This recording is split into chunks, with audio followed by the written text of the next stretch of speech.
Why is the Atlantic Ocean current collapsing, and can it cause global cooling? Published by Severe Weather Europe. The latest data and new studies reveal that the Gulf Stream has been weakening and steadily declining over the past decades. Weather in the United States and Europe depends strongly on this ocean current, so it's important to understand the ongoing changes and what they mean for our weather now and in the near future. There is growing awareness that the Gulf Stream and the overall Atlantic circulation are nearing a critical point of collapse. The data shows that the largest factor for its weakening is likely an increased influx of freshwater from the melting Arctic and Greenland ice. North Atlantic Ocean circulation. The North Atlantic Ocean currents are a part of a large system called AMOC. This powerful ocean system brings warmer waters up from the Gulf of Mexico into the North Atlantic Ocean, hence also the name, Gulf Stream. It extends all the way up along the eastern coast of the United States, where it starts to turn towards northern Europe. The image below shows a general outline of the Atlantic Ocean current and where it flows across the North Atlantic. It does not actually flow in such a nice straight line, but as you will see, it is very complex and full of motion and dynamics. This strong current of warm water influences the climate of Florida directly. Compared to other southeastern states, it keeps temperatures in Florida warmer in the winter and cooler in the summer. This is just one example of the direct impact this current has on the United States. Since the Gulf Stream also extends towards Europe, it helps to warm the Western European countries, having a major impact on the regional climate and also impacting northern parts of the continent. We can actually see this current if we look at the ocean temperatures and the surface currents. Below is the latest ocean current analysis that reveals the Gulf Stream. It starts its way in the Gulf of Mexico, turning around Florida, flowing up along the east coast of the United States, and then out into the North Atlantic. No ocean current ever flows in a straight line, as seen in many graphics. It is actually very complex, with a lot of dynamics and swirling across the North Atlantic. It has a lot of smaller swirls of water, both warm and cold, very similar to the jet stream in the atmosphere. As ocean currents slow down, there is a theory that the Gulf Stream might shut down at some point, making the movie, The Day After Tomorrow, a reality. In that famous movie, the North Atlantic Ocean circulation has completely shut down, pushing the world into a new ice age. The movie is not scientifically accurate, as these global changes do not happen in just a few days. But the main idea behind the movie is not far from the truth, as you will see. Going directly to the point, the graphic below shows the strength of the AMOC over the past centuries. Of course, these reconstructions are based on proxy data, such as coral data, ocean sediments, and land-based data. But they all show the same story of what is going on with the Gulf Stream. The most important takeaway is that we can see an intense weakening of the AMOC in at least the past 200 to 300 years. This reconstructed data agrees with the modern instrument observations, which gives it good confidence in the historical reconstruction part. Ocean temperatures are most often used to determine the strength of the Gulf Stream and the entire North Atlantic current circulation. The image below shows the North Atlantic Ocean divided into two areas. On the eastern coast of the United States, we have the warm Gulf Stream area. But in the subpolar North Atlantic, we have the blue area, where the Gulf Stream releases its heat and sinks down into the depths. The graphs on the left show temperature progression over time. You can see that the Gulf Stream area is warming while the North Atlantic is actually cooling over time. The relative difference between these two areas is typically used as an estimate of the strength of the AMOC. We produced a graph showing the relative difference between these two areas. It is nicely seen that there has been a slow but consistent downward trend since at least the 1900s. Especially in the past 40 years, we can see a stronger negative difference in these two areas, indicating a likely further weakening of the AMOC. The data basis for this graph comes from NOAA's ERS-STV5 dataset. It is a combination of observations and reconstructions, taking all the available data and modern techniques to reconstruct the sea surface temperatures back to 1854. Of course, the data is not 100% accurate that far back, but it is proven to work very well for modern periods, giving confidence also for the historical ages. Now, the next graphics are even more interesting. First, we have a computer model simulation. It shows what would happen if the AMOC were to weaken. We can see the warming of the Gulf Stream region along the east coast of the United States and cooling in the North Atlantic. The second image below shows the actual ocean temperature trends over time. It looks practically the same as the model simulation of a weakening AMOC.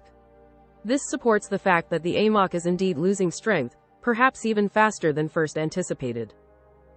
This temperature signature of the warm Gulf Stream area and cold North Atlantic is one of the strongest indicators of the AMOC weakening. Instrumental direct observations have also objectively confirmed that the North Atlantic circulation is indeed on the decline. The idea is that as the Gulf Stream weakens, it cannot transport the warmer waters toward the north as effectively. That means warmer waters start to pile up along the east coast of the United States. As a result, the North Atlantic starts to cool down because it is not receiving as much salty warm water anymore. We produced another graph, this time for the warm Gulf Stream part along the northeastern coast of the United States. It shows the strong temperature increase in this region, especially in the past 60 years. This is consistent with the theory and simulations of the AMOC weakening, as the warmer waters are stalling along the east coast of the United States instead of being transported to the north. There is more than one reason why the AMOC is weakening. In the movie The Day After Tomorrow, melting Arctic and Greenland ice introduced lots of fresh water into the North Atlantic, creating a strong imbalance in the ocean current. As you will now see, that is actually one thing that the movie probably got right. Meltwater in the North Atlantic. Fresh water reduces the salinity of the North Atlantic. That makes the surface water less dense, and less heavy, so it can't sink properly down to the depths. Because the ocean current can't sink as fast, it's causing a traffic jam, slowing down the entire current. Below, you can see a graphic that shows the sea surface salinity over a larger area. You can nicely see the salty waters coming towards the North Atlantic with the Gulf Stream. But we can also see a lot of fresher waters in the Arctic Ocean, which flows down into the North Atlantic and the North Pacific. Looking below, we have the salinity anomaly for the last decade, and a bit deeper, at around 50 meters, 164 feet. You can see that the North Atlantic is fresher than normal. This strongly indicates that there is currently more fresh water in the North Atlantic than is normally expected. The story is the same at 200 meters, 656 feet, depth. We can see a large part of the subpolar North Atlantic fresher than normal. That is directly in the area where the Gulf Stream starts to sink down into the depths, which indicates an inflow of fresher water. Data from ECMWF ORAS 5. Below is a graph showing the salinity anomaly at 200 meters, 656 feet, depth in the August-October period. This covers the latter warm season, with the highest rate of sea ice melt. It quite obviously shows that more fresh water is arriving in the North Atlantic, with the trends showing a decrease in salinity over the far North Atlantic. This freshening of the North Atlantic can also be traced to the Arctic sea ice anomalies. The graph below by Zach Labe actually shows the Arctic sea ice volume anomaly since 1979. We can see a gradual reduction of sea ice volume, meaning a stronger melt rate, and several millions of cubic kilometers of sea ice now melted away.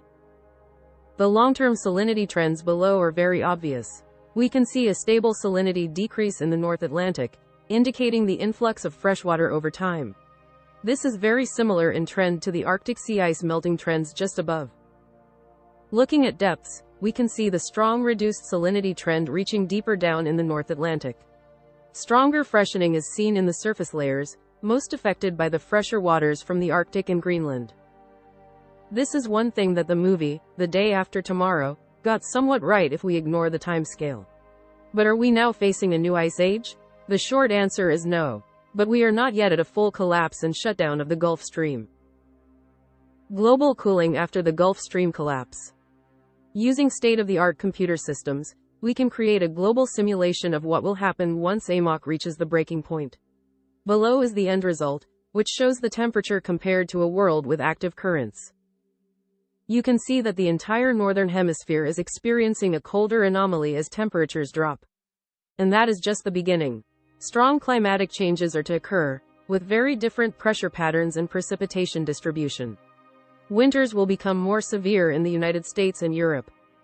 This would partially counter the continuing warming, but it would introduce further severe destabilization of the already changing climate system. It does not mean a new ice age just yet, but the global weather changes can be quite substantial. Another separate simulation also produced a very similar result: a temperature drop across much of the northern hemisphere. The southern hemisphere is shown as warmer because, with the currents slowed down, less heat is transported to the northern hemisphere. In the image below from another simulation, we can also see the precipitation patterns. It shows less precipitation over much of the northern hemisphere, except for the southern United States. There, we can see an increase in precipitation under a collapsed ocean circulation. Combined with the seasonal temperature changes, this would mean colder winters across much of the northern hemisphere, with increased snowfall into the deep south of the United States. Europe would likely see less precipitation but still experience colder temperatures than normal overall. So, while we do not see a new ice age start immediately after the collapse of the Gulf Stream system, the global weather changes are significant. But we do not need a full collapse of the AMOC to change the weather. Slowing the Gulf Stream means more water piling up on the east coast of the United States, which is dangerous for storm surges. For Europe, it can mean a change in the track and strength of low-pressure systems coming in from the North Atlantic. Of course, this is not something that will happen overnight, as these changes can take years, decades, or even centuries. But we do know for a fact that the AMOC is in decline. Based on the amount of freshwater induced by the melting ice, we will likely be seeing climate effects still within our lifetime. But what can happen almost overnight are strong storms and hurricanes. And the Gulf Stream and the AMOC play an important role in these events, especially for the United States, as we will now examine. The United States weather from the Gulf Stream. As the water in the far North Atlantic is not sinking as fast anymore, due to it being fresher, it slows down the ocean transport system. Because the ocean flow is slowing down, the warmer water from the Gulf Stream has nowhere to go, and stalls, like in a traffic jam. But we do not need a full collapse of ocean circulation to change the weather. As the Gulf Stream slows down, more water will accumulate on the east coast of the United States. This means less warm water is actively transported to the North Atlantic as it stalls just off the east coast of the United States. The image below shows the sea surface height trends as the Gulf Stream slows down. The height of the Gulf Stream increases as it slows down and piles up. This increases the storm surge potential and provides more fuel for the storms. For Europe, it can mean a change in the track and strength of low-pressure systems coming in from the North Atlantic. A somewhat recent example of this process was the infamous Hurricane Sandy in 2012. Below is a NOAA satellite image of Hurricane Sandy as it was sitting over the warm Gulf Stream, using it to power up before landfall in the United States and bringing along a devastating storm surge. These effects are connected to changes in ocean currents and have an immediate effect. So, it's not just the cooling or a new ice age that can result from these changes. We already feel the immediate effects of the changes in ocean currents. Based on the amount of freshwater induced by the melting ice, we will likely be seeing climate effects still within our lifetime. It is actually hard to argue that some are not happening already, but it is not easy to filter them out in a chaotic system like the global climate. Check out the new study on the Gulf Stream collapse by Nicholas Boers, from the Potsdam Institute for Climate Impact Research. 3 signs that winter 2024-2025 could be colder than you might expect. The latest winter 2024-2025 forecast data trends are warmer with each new run. But we are starting to see signs in the global weather system that a different picture is possible for next season. We found 3 signs that a colder winter than expected might be developing for 2024-2025. We can already see how some of the large-scale global factors are developing. Looking at past data, we know how they changed seasonally and how they have influenced winter weather in the past. We are focusing on the winter pressure pattern in the North Atlantic, which determines the weather from the central, eastern United States to Europe. You will first see what that pattern looks like and how it impacts the winter weather, and then we will look at the 3 factors that can change its development for winter 2024-2025. North Atlantic winter weather patterns. Weather patterns can usually be defined into regions. The most influential weather pattern in winter is usually the North Atlantic Oscillation, or now short. It covers and modifies the weather patterns all the way from the United States and Canada to Europe. We usually hear a whole lot about these oscillations every winter. But what are they really? and why are they important? The term oscillation generally indicates that something oscillates, moving back and forth, up or down. In weather, this movement is usually up or down on a specific weather parameter.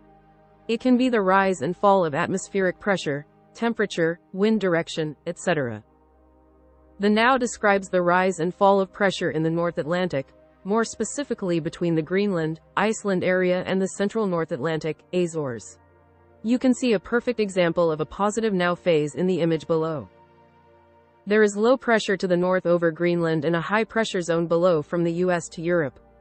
In winter, this pattern brings warmer temperatures and less snow to the eastern United States and most of Europe. Overall, this is not what you want to see if you are a fan of snow and winter in the US or Europe. The opposite pattern, a negative now, features high latitude blocking, with a high pressure anomaly over Greenland and low pressure from the United States to Europe. The image below shows an example of such a pattern. The high pressure anomaly to the north causes a big disruption in the flow, pushing the polar jet stream further to the south. That enables an easier release of colder air into the central and eastern United States and Europe. The image below shows the typical temperature pattern for a negative now phase. Because high pressure blocks the northern regions, this disrupts the flow and releases colder air across the United States and Europe. So, to summarize, if you want a good chance for colder weather and snow across the central, eastern United States and Europe, you want to see a negative now pattern in the forecasts. The next image below, by climate.gov, compares temperature anomalies in two different now phases. Both examples are actual winter temperature anomalies from the past. You can see what a big difference the now phase can make across a large part of the United States, Canada and Europe. But speaking of the forecasts, the latest ECMWF forecast below, released just a few days ago, calls for a strong positive now over winter 2024-2025. You can see the low pressure anomaly over Greenland and high pressure over the United States, the Atlantic, and Europe. The temperature forecast from the same model also shows a typical positive now pattern. A warmer winter than normal over much of the United States and Europe. This is because a positive now helps to lock the colder air into the northern regions. So, if these forecasts show that we are in for an abnormally warm winter, then it's all said and done. Not even close. Especially not in September, 3 months before the actual winter starts. Weather forecasts for the long term improve each year but are not perfect. As global weather runs on a certain set of physics rules, we can look at past years and seasons and search for overall global similarities with the current year, season. We are currently monitoring 3 weather factors that, contrary to the mainstream forecast, actually show a signal for a negative now phase for winter 2024-2025. El Niño winter. The first factor is the ENSO, which stands for El Niño Southern Oscillation. ENSO is a region of the equatorial Pacific Ocean that changes between warm and cold phases. Typically there is a phase change around every 1 to 3 years. Currently, we are observing a cold phase of the ENSO starting to emerge, called the La Niña. You can see it below in the latest ocean anomaly analysis. It shows colder than normal surface waters in the central and eastern ENSO regions starting to develop. ENSO phases significantly influence tropical rainfall, pressure patterns, and the complex dynamics between the ocean and the atmosphere. The image below shows the circulation pattern of a cold phase, which is currently developing. Changing the circulation, ENSO significantly impacts tropical rainfall and pressure patterns, altering the atmosphere-ocean feedback system. This feedback system spreads the ENSO influence globally, especially the winter temperature and snowfall patterns. Below is an ECMWF forecast image showing the long-range outlook of the central ENSO region. A weak La Niña is forecast to develop and last over the fall and winter. A weakening of the La Niña is expected early next year, with a shift to a neutral phase. To better understand the ENSO changes, we produced a high-resolution video animation that shows how the ocean temperatures went from warm to cold anomalies across the ENSO regions in the tropical Pacific. A La Niña event is not something new, as we actually had 3 La Niña winters in the past 4 years. So what makes it special to see it as a potential cold air factor? It is the location. A La Niña can either be based in the eastern or central Pacific, giving it a rather different character. A double weather character. As mentioned, a La Niña can be based in the eastern or central Pacific. Different factors determine where this event will occur, and for that reason, its expected winter weather influence is also different. The image below shows two different types of La Niña. On top we have the Eastern Pacific or EP La Niña, and on the bottom we have the Central Pacific or CP La Niña. The image is from a study by Zhang, W, Wang, L, Shang, B et al. Looking at the actual ocean forecast, you can see that a very clear Eastern Pacific, EP, La Niña is developing. It is perhaps situated even more to the east than in the example above. Funny enough, this forecast is from the same model above that showed a strong positive now mode and a warm winter. But let's go further. The image below shows a graph from a study that directly compared the differences between different types of La Niña events. It shows the now phase from November to May for both types. You can see that the Eastern Pacific, EP, La Niña has a clear signal for a negative now, especially in January and February. As we already know, the negative now means a high-pressure system over Greenland and a disturbance in the jet stream. This creates conditions for a potentially colder than normal winter over the central, eastern United States and Europe. The image below shows the jet stream difference between the two types of La Niña events. On the top, A, is the jet stream in an EP La Niña, and on the bottom is the CP La Niña. You can see a very different picture, with the jet stream being deformed in an EP La Niña due to the high pressure over Greenland and a negative now. The jet stream is being diverted more to the south in an EP La Niña, which brings along lower pressure anomalies and an open path for colder air into the United States and Europe. Our next factor is also in the ocean and very close to the now area itself. It's the Atlantic Meridional Mode, AMM. Warm Atlantic, cold winter?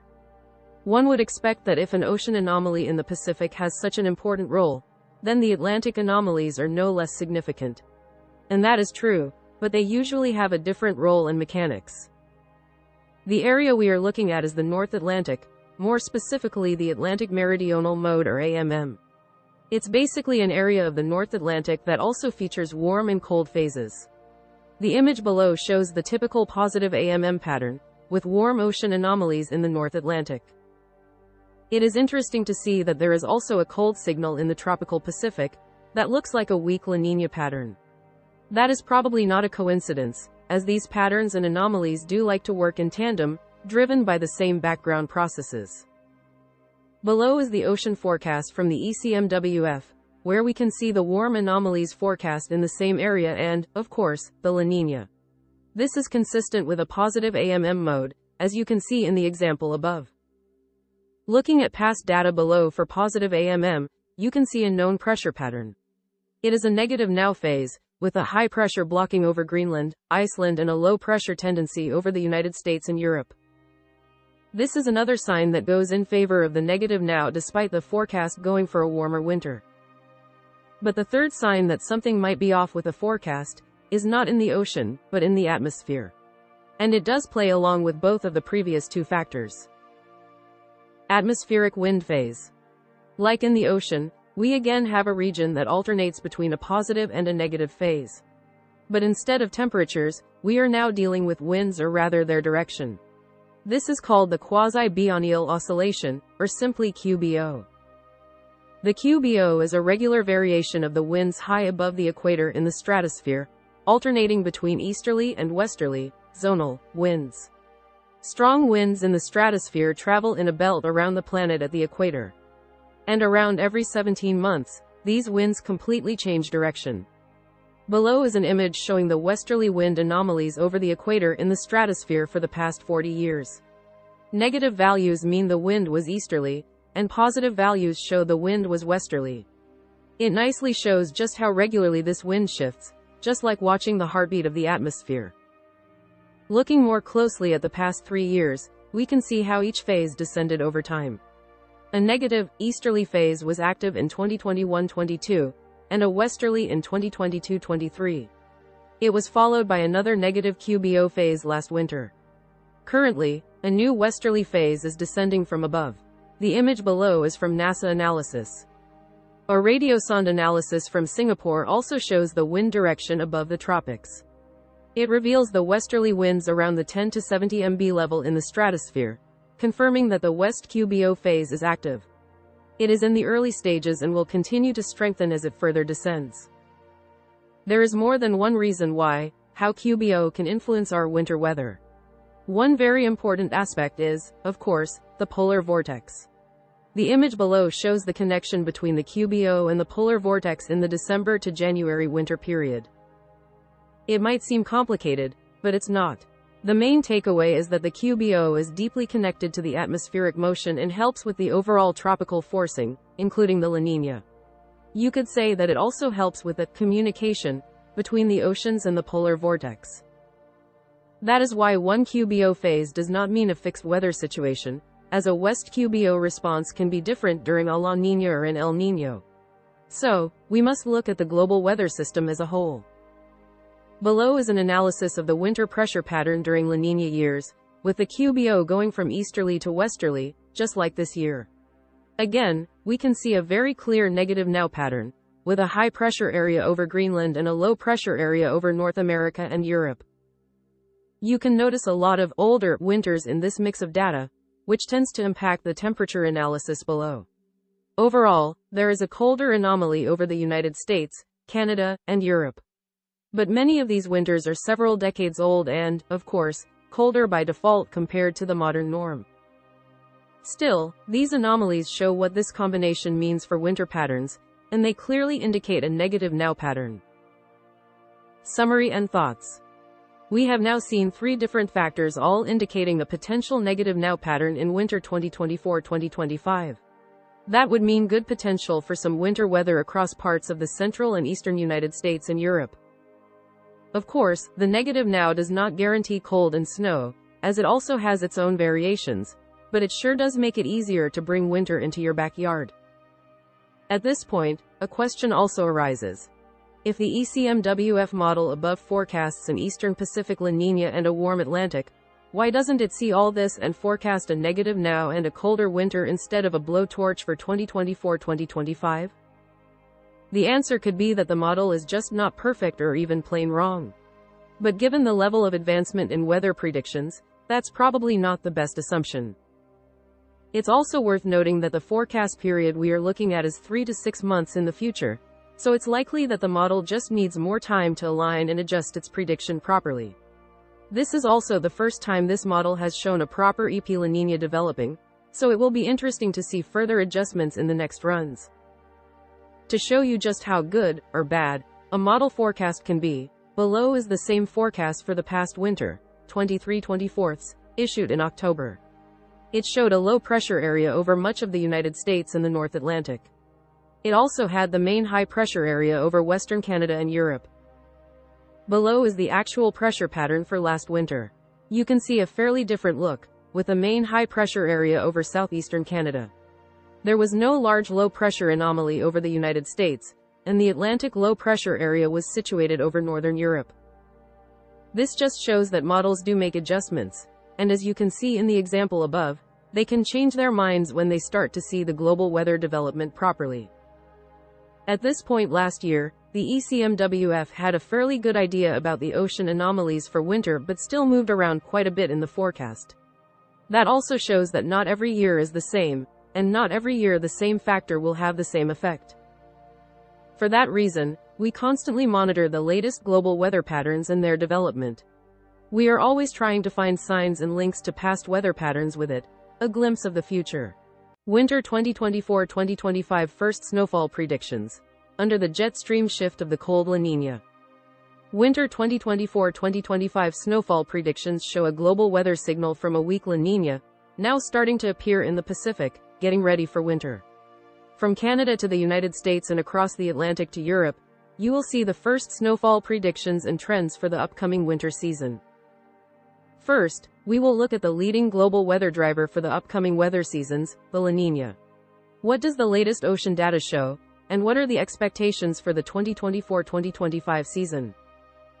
Then, we will examine the snowfall predictions month by month for the United States, Canada, and Europe, using the two leading global long-range forecasting systems. Global seasonal weather influence. ENSO is a region of the equatorial Pacific Ocean that changes between warm and cold phases.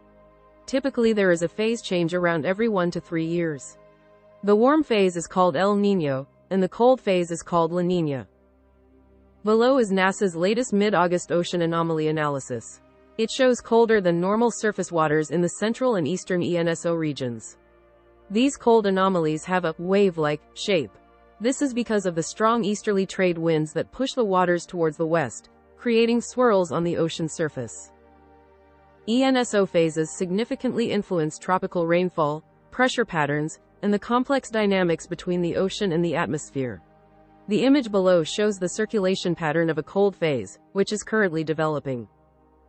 Changing the circulation, ENSO significantly impacts tropical rainfall and pressure patterns, altering the atmosphere-ocean feedback system. This feedback system spreads the ENSO influence globally, especially the winter temperature and snowfall patterns. Below is an official CPC probability forecast image, showing the long-range forecast of the central ENSO region. As forecasted, La Niña conditions will last over the fall and winter. A weakening of the La Niña is expected early next year, with a shift to a neutral phase. To better understand the ENSO changes, we produced a high-resolution video animation that shows how the ocean temperatures went from warm to cold anomalies across the ENSO regions in the tropical Pacific. So, what exactly does this mean for the winter weather patterns and snowfall potential? We will take a closer look at the weather influence that La Niña usually shows over North America, as it has a more direct impact. Europe is not known to have any specific, direct influences, as it is too far from the source. But that does not mean it has no impact. La Niña does change the weather globally, but apart from the direct influence over North America, places like Europe have many other factors at play before any La Niña influence can spread this far. North America winter patterns. The main influence of these ocean anomalies can be seen in the changing jet stream patterns. A jet stream is a large and powerful stream of air, wind, at around 8 to 11 kilometers, 5 to 7 miles, altitude, flowing like an atmospheric river. Historically, a strong blocking high-pressure system in the North Pacific is the most typical effect of a cold ENSO phase, La Niña. That usually redirects the polar jet stream down over the northern United States. The circulation of the strong high-pressure system promotes the development of a low-pressure region over Alaska and western Canada. It pushes the jet stream downwards between the two strong pressure systems and is marked above by the blue lines. The image below shows jet stream redirection from La Niña and the resulting weather patterns developing over the United States and Canada. The displaced jet stream brings colder temperatures and winter storms from the polar regions down into the northern and northwestern United States. Warmer and drier winter weather prevails over the southern states. Looking at the temperature analysis for the same winters as above, we can see the cold anomaly area under the jet stream in western Canada and the northwestern United States. A cooler area extends over the Midwest and down into the south-central plains. Warmer than normal weather and mild winter conditions typically develop over the southwestern and eastern United States and eastern Canada. The main winter weather dynamics are usually between the warm and cold anomalies in the Midwest and the central United States.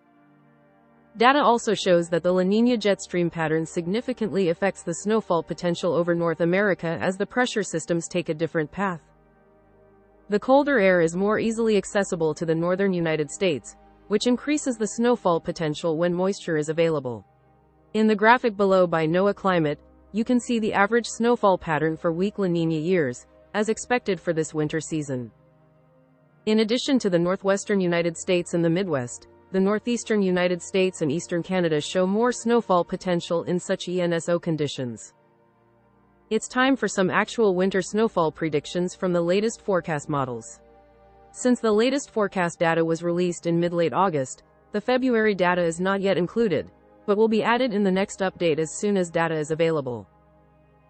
Winter snowfall predictions. The format of this snowfall forecast is simple. We will look at two well-established seasonal weather forecasting systems, the ECMWF and the UKMO. The data used to produce these images is the latest available, from mid-August. You will first see the average snowfall forecast for November, December to January, and then we will do a monthly breakdown. There are a lot of details in the monthly forecast that the whole seasonal average cannot show. These forecasts show the snowfall anomaly, which means they show the areas forecast to receive more, or less, snowfall than normal. If an area is forecast to receive less snowfall than normal, it doesn't mean it will receive no snow, just that less snowfall than usual is expected. ECMWF Winter 2024-2025 Snowfall Forecast. We will start with the ECMWF, the most often used and highly regarded seasonal forecasting system. First, the average forecast over Europe shows below average snowfall. However, due to the influence of a local low-pressure system over the north, more snowfall than normal is forecast over Scandinavia. The November forecast also shows mostly below average snowfall across Europe. Some potential for more snowfall is seen over the Alps and northern Balkans. The December snowfall forecast shows less snowfall than normal over much of the continent. An area of more snowfall is over the Alps and again over northern Scandinavia.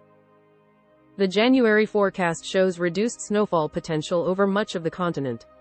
But an area of more snowfall is forecast to push into southeastern parts, likely due to a high-pressure anomaly over the northwest. North America ECMWF Snowfall Prediction. The seasonal average shows that most of the United States is forecast with below-average snowfall. This is perhaps surprising, especially for the Midwest and the far Northeast, which usually get more snow in a weak La Niña winter. Canada shows more snowfall over much of the country, except for parts of the South and Southeast. But remember that this is the first batch of long-range snowfall predictions, and there are many more details in the month-to-month patterns, especially in mid to late winter. The November snowfall forecast for North America shows increased snowfall amounts over the western United States, most likely above certain elevations. More snowfall is also forecast over western Canada. Less snowfall is forecast for much of eastern Canada, the plains over the United States, the Midwest, and the Northeast. The December snowfall forecast shows some improvement. More snowfall is forecast over parts of the north-central United States and the upper Midwest. Less snowfall is still forecast over the far northwest and northeast of the United States, but an increased snowfall area is expanding over eastern Canada. January snowfall forecast shows an interesting pattern. A strong area of above normal snowfall is forecast over the west, northwest of the United States and the upper Midwest. More snowfall is also seen over much of Canada. The January snowfall forecast from ECMWF still shows less snowfall across the eastern and southern United States. Overall, the January forecast looks similar to a more typical La Niña pattern, except for the northeastern United States, which should usually get more snowfall in such a pattern.